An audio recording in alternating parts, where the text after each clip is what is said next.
तो जैसा कि मैंने कल आपको कोशिका के बारे में बताया था और आज मैं कोशिका के आगे आपको बताने जा रहा हूँ।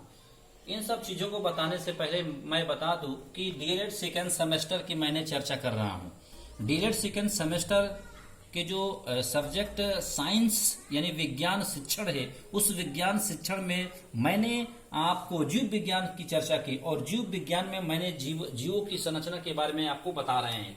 उस जीवन की संरचना के बारे में जो मैं आपको कल वीडियो जो बनाया था, जो आप लोगों ने देखा और समझा होगा, उसके आगे पादप कोशिका की संरचना के बारे में आपको वर्णन करने जा रहा हूं। लेकिन इन सब चीजों को बताने से पहले मैं आपको ये बता दूं कि आप इस वीडियो को देखिए और उसको लाइक भी करिए। और लाइक करने के साथ साथ सबसे इम्पोर्टेंट बात यह है कि आप जो है पेन और कॉपी लेकर बैठिए और आप नोट बनाते चलिए, क्योंकि आप देख रहे हैं कोरोना वायरस की वजह से क्लासें नहीं चल पा रही है। इसलिए आदेश आया हुआ है कि आप घर बैठ के या आप घर बैठ के ही आप वीडियो के माध्यम से ऑनलाइन क्लास आपको लेना आवश्यक है। तो उसी के आदेशानुसार हम लोग पालन कर रहे हैं। तो आप स्कूल खुले या न खुले, कब खुलेगा अभी तक कोई कुछ कहा नहीं जा सकता है। इसलिए मैं कहूंगा कि आप कॉपी और पेन ले लीजिए और आप नोट बनाते चलिए और समझने का प्रयास करते चलिए। चलिए वीडियो शुरू करते हैं। पादप कोशिका की संरचना। मैंने कल कोशिका के बारे में वर्णन किया था और बताया था कि जो कोशिका होती है ये मानव या किसी भी जीव की ये संरचनात्मक क्रियात्मक आनुवंशिक इकाई है। मैंने कल बताया था कि जो कोशिकाएं हैं ये मानव शरीर या किसी भी जंतु की ये संरचनात्मक क्रियात्मक और आनुवंशिक इकाई है। उसके आगे मैं बता रहा हूं कि जो कोशिकाएं होती है एक आवश्यक जीव द्रव्य, एक जीवित पदार्थ जीव द्रव्य से बनी होती है। यानी कहने का मतलब ये है कि जो कोशिकाएं होती है ये कोशिकाएं कैसे जीवित होती है, इसमें जान कैसे आता है। तो जो कोशिकाएं होती है इस कोशिका के अंदर एक जीवित पदार्थ जीव द्रव्य पाया जाता है, जो आपको लिखा गया है। इस कोशिका के अंदर एक जीवित पदार्थ जीव द्रव्य पाया जाता है और इस जीव द्रव्य के कारण ही हमारे कोशिकाएं जो है जीवित रहती है। जो कोशिकाएं होती है इस कोशिका के बाहर एक जो है आवरण होता है, एक लेयर पाया जाता है जिसको हम कोशिका भित्ति कहते हैं। जो कोशिकाएं होती है जो कोशिका होती है इस कोशिका के बाहर एक जो है आवरण होता है, एक लेयर होता है जिसको हम कोशिका भित्ति कहते हैं। और ये कोशिका भित्ति जो है पादप कोशिकाओं में यानी प्लांट सेल में केवल पाया जाता है और जंतु कोशिकाओं में नहीं पाया जाता है। जो पादप कोशिका के बाहर कोशिका भित्ति पाई जाती है ये जंतु कोशिकाओं में नहीं पाई जाती है, बल्कि कोशिका भित्ति के जगह पर जो आपके जंतु कोशिकाओं में जो है जीव द्रव्य कला या जिसको प्लाज्मा मेम्ब्रेन कहा जाता है पाया जाता है। आइए जो है और भी थोड़ा डिटेल से जानकारी प्राप्त करने के लिए हम सबसे पहले जो है पादप कोशिका को अध्ययन की सुविधा के लिए जो पादप कोशिका होती है इस पादप कोशिका को 3 भागों में बांट सकते हैं। जो पादप कोशिका है इस पादप कोशिका को 3 भाग में बांट सकते हैं। एक जो है कोशिका भित्ति, दूसरा जो है जीव द्रव्य और तीसरा जो है रिक्तिकाएं। पहला जो है यहाँ पे कोशिका भित्ति की हम चर्चा कर रहे हैं। कोशिका भित्ति, कोशिका भित्ति है क्या? तो आपको हमने अभी बताया कि कोशिका भित्ति जो होती है ये पादप कोशिका के सबसे बाहर एक जो है जटिल दृढ़ मजबूत आवरण होता है जिसका नाम कोशिका भित्ति है। क्या बोले हैं हम? यही बोले हैं कि पादप कोशिका के बाहर एक दृढ़ एक मजबूत एक आवरण होता है जिसको हम कोशिका भित्ति कहते हैं। यही कोशिका भित्ति जो है एक सेलुलोज नामक निर्जीव पदार्थ से बना होता है जिसमें कार्बोहाइड्रेट और प्रोटीन पाया जाता है। हमने इस चीज को आप लिख भी दिए हैं ताकि आपको नोट बनाना हो तो आप लिख सकते हैं कि पादप कोशिकाओं के चारों ओर एक दृढ़ आवरण होता है, इसे कोशिका भित्ति कहते हैं। ये सामान्यतः सेलुलोज नामक निर्जीव पदार्थ से बनी होती है। इसका निर्माण कार्बोहाइड्रेट एवं प्रोटीन से होती है। और इसके कार्य अगर देखा जाए तो इसका सबसे इम्पोर्टेंट कार्य यही है कि हमें जो है बाहर जो कोशिका होती है ये कोशिका को कोशिका भित्ति जो होती है बाहरी चोटों और रगड़ और आघातों से कोशिकाओं की रक्षा करती है।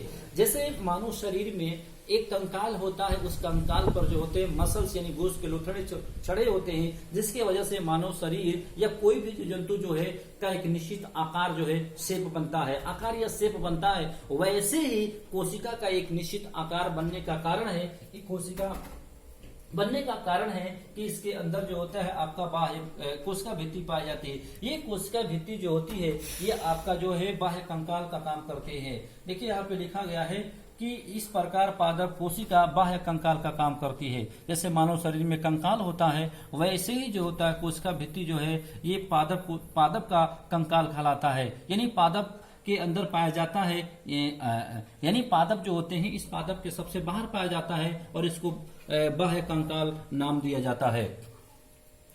जो हमारी कोशिका भित्ति होती है, ये कोशिका भित्ति जो होती है इसके जो है जगह पे जो है जंतु में जो है आपका जीवद्रव्य कला पाया जाता है।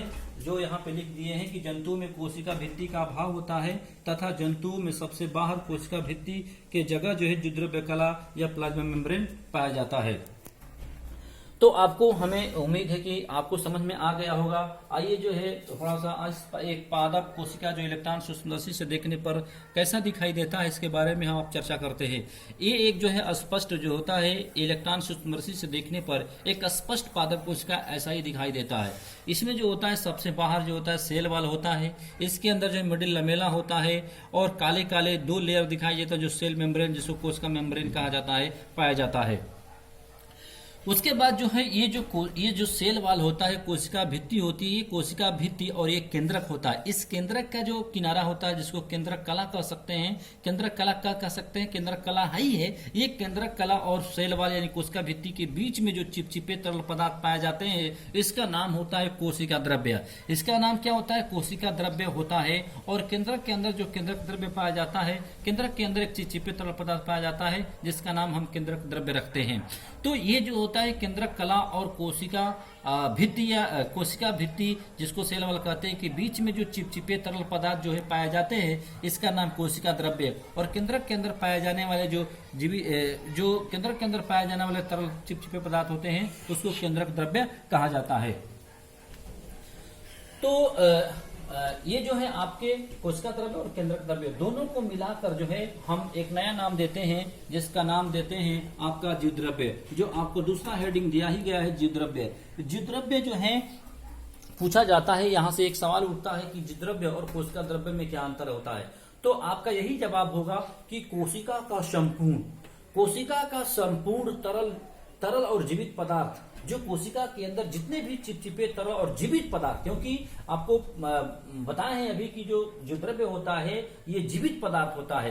तो कोशिका के अंदर संपूर्ण जो तरल पदार्थ होता है जो जीवित होता है उसी को हम जीवद्रव्य कहते हैं। यानी कोशिका के अंदर संपूर्ण जीवित पदार्थ को, कोशिका के अंदर संपूर्ण जीवित पदार्थ को क्या कहते हैं, जीवद्रव्य कहा जाता है।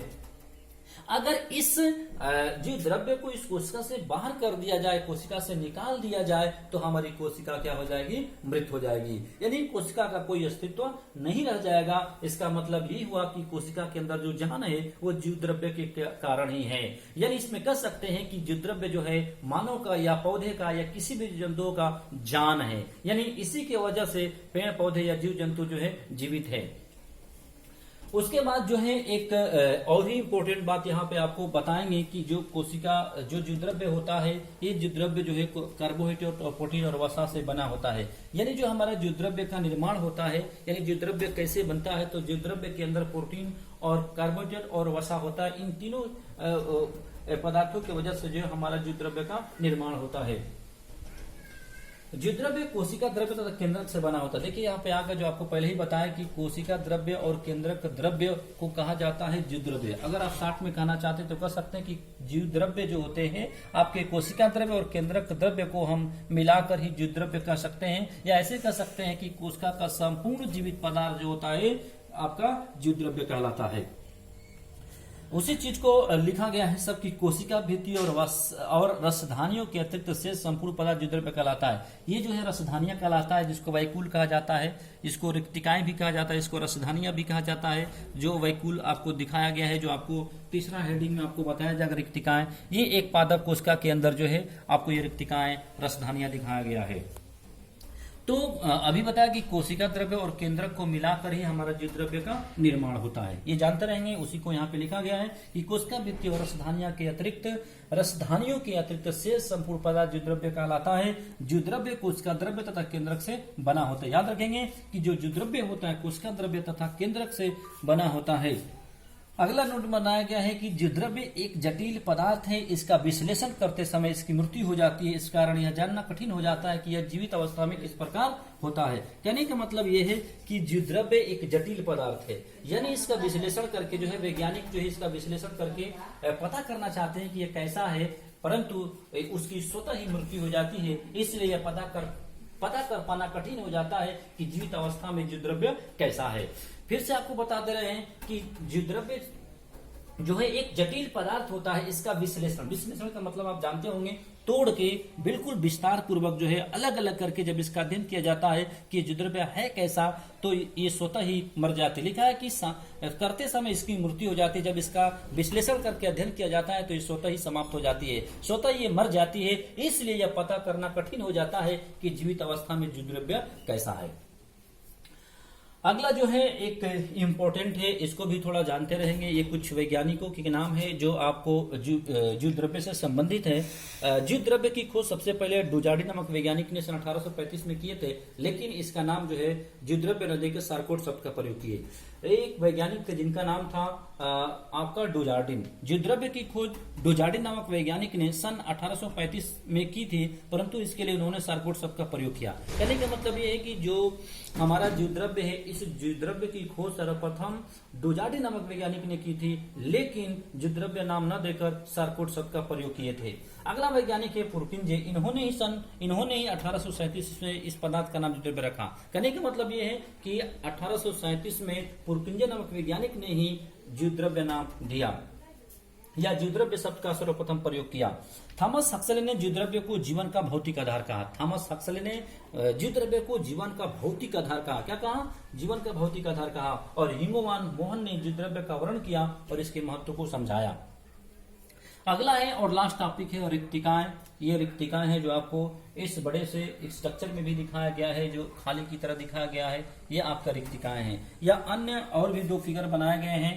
तो आपके एक पादप कोश का जो फिगर बनाया गया है, इसमें एक वैकूल खाने की तरह गुब्बारे की तरह स्ट्रक्चर है। इसी का नाम जो है रिक्तिका है या रिक्तिकाएं कहलाता है। ये एक वचन में रिक्तिका कहेंगे, बहुवचन में रिक्तिकाएं कहेंगे। ये आपका वैकूल दिखाया गया है रिक्तिका, जिसको हम रसधानी के नाम से भी जानते हैं। इसकी सबसे बड़ी खास है कि जब कोशिकाओं का निर्माण होता है, कोशिकाएं विभाजित होती है और नई नई कोशिकाएं का निर्माण होती है, तो नई कोशिकाओं में ये ढेर सारे छोटे छोटे जो है संरचना के रूप में पाई जाती है। लेकिन जैसे जैसे कोशिका बढ़ता है, जैसे जैसे कोशिका जो है परिपक्व होता है, मैच्योर होता है, सभी छोटे छोटे वैकूल रसधानियां मिलकर जो है एक बड़े से वैकूल यानी रिक्तिका का निर्माण कर लेते हैं। इंग्लिश में इसको वैकूल कहते हैं। इसको रिक्तिका या रसधानी या वैकूल के नाम से जाना जाता है। यानी जब कोशिकाओं का निर्माण होता है तो उस समय कोशिका के अंदर छोटे छोटे गोल गोल स्ट्रक्चर पाया जाता है, उसी का नाम है वैकूल। जो जैसे जैसे हमारी कोशिकाएं परिपक्व होती है, मैच्योर होती है, ये जो ढेर सारे जो है टिकाएं जो होती है, रसधानियां जो होती है, आपस में मिलकर एक बड़ी से रसधानिया का निर्माण, एक बड़ी से रसधानी या रिक्तिका का निर्माण कर लेती है। आइए इसकी जो कार्य है, दो चार कार्य के बारे में चर्चा कर लेते हैं। रिक्तिकाओं का कोशिका रस कोशिका स्फीति बनाए रखने में मदद करती है। कहने का मतलब ये है कि जो हमारी रिक्तिकाएं हैं, ये रिक्तिकाएं जो है हमारे कोशिका को तना समझते होंगे, यानी उसको जो है ऐसे कह सकते हैं फूलने में मदद करती है, उसको तना होने में मदद करती है, फूलने में मदद करती है, उसको फैलने में मदद करती है। यानी स्फीति का मतलब होता है वही फैलना कर सकते हैं, फूलना कर सकते हैं, तना कर सकते हैं। जैसे एक दो शब्द होता है, एक स्फीति होता है और एक शलद होता है। शलद का मतलब होता है सिकुड़ना और स्फीति का मतलब होता है फैलना। ये रिक्तिका जो होती है हमारे कोशिका को फैलने में मदद करती है। अगला इसका कार्य पुष्पों एवं फलों आदि की कोशिकाओं में एंथोसानिन नामक वर्णक पाया जाता है। यानी जो पुष्प होते हैं और फल होते हैं, उनके कोशिकाओं में एक पिगमेंट पाया जाता है, एक वर्णक पाया जाता है, जिसका नाम है एंथोसाइनिन। इस एंथोसाइनिन के कारण ही पुष्प और फलों का रंग जो है विभिन्न रंगों का होता है। यानी बहुत सारे फूलों के रंग आप देखेंगे अनेक प्रकार के होते हैं, अन्य रंग के होते हैं, फल भी अन्य रंग के होते हैं। इन अन्य रंग के होने के कारण है कि कोशिका के अंदर, कोशिका के रिक्तिकाओं के अंदर जो होते हैं एंथोसाइनिन नामक पिगमेंट पाया जाता है, रंग पाया जाता है, वर्णक पाया जाता है। इन्हीं वर्णक के कारण ही हमारे पुष्प और फल जो है अनेक रंग प्रकार के होते हैं, अनेक रंगों के होते हैं। इनमें भोजन पदार्थ संचित रहते हैं। कहने का मतलब जो वैकूल होता है, इस वैकूल के अंदर जो होते हैं, कोशिका के अंदर जो वैकूल होते हैं, ये भोजन संचय का काम करता है, उस भोजन को इकट्ठा करता है। इसीलिए जो है इस रिक्तिका को जो है भंडार गृह की तरह भंडार गृह कहते हैं। रिक्तिका भंडार गृह की तरह कार्य करती है, यानी रिक्तिका को क्या कहा जाता है? रिक्तिका को जो है कोशिका का भंडार गृह कहा जाता है, ये जानते रहेंगे। तो क्वेश्चन जो है आपको यहाँ से 2-3 क्वेश्चन उठा जाता है। जैसे वाइवा में तो सबसे प्रथम यही पूछा जाता है कि कोशिका द्रव्य और जीव द्रव्य में क्या अंतर है। तो अब बताएंगे कि केंद्रक कला और कोशिका भित्ति के बीच में जो तरल चिपचिपे पदार्थ पाए जाते हैं उसको कोशिका द्रव्य कहा जाता है, जबकि केंद्रक द्रव्य और कोशिका द्रव्य को मिला के जीव द्रव्य का निर्माण होता है। ये आपको बताया गया है और इसको जानते रहेंगे, बहुत ही इंपॉर्टेंट यहाँ से सवाल उठता है। उसके बाद जो है आज का वीडियो हम समाप्त करते हैं। आपको जहां तक उम्मीद है कि आपको समझ में आया होगा। अगर नहीं समझ में आया होगा तो आप कमेंट करके आप हमसे पूछ सकते हैं। मैं भरसक प्रयास करूंगा, कोशिश करूंगा कि आपको संतुष्ट करें। अगर कहीं थोड़ी सी भी अगर गलती हो जाए अगर तो मैं क्षमा चाहूंगा, लेकिन मैं भरपूर कोशिश करूंगा कि आपको संतुष्ट करूं। और आप जो है इसको क्या करिए कि आप नोट बनाते चलिए। सबसे इम्पोर्टेंट बात है कि नोट बनाते चलिए, क्योंकि क्लास चल नहीं रहा है, इसलिए इसको आप नोट करते चलिए और आप इसको समझते चलिए। जहां भी समझ में नहीं आता है आप जो है हमें कमेंट के माध्यम से या मैसेज के माध्यम से आप हमें बता सकते हैं। आपका बहुत बहुत धन्यवाद सुनने के लिए। थैंक यू, धन्यवाद, नमस्ते।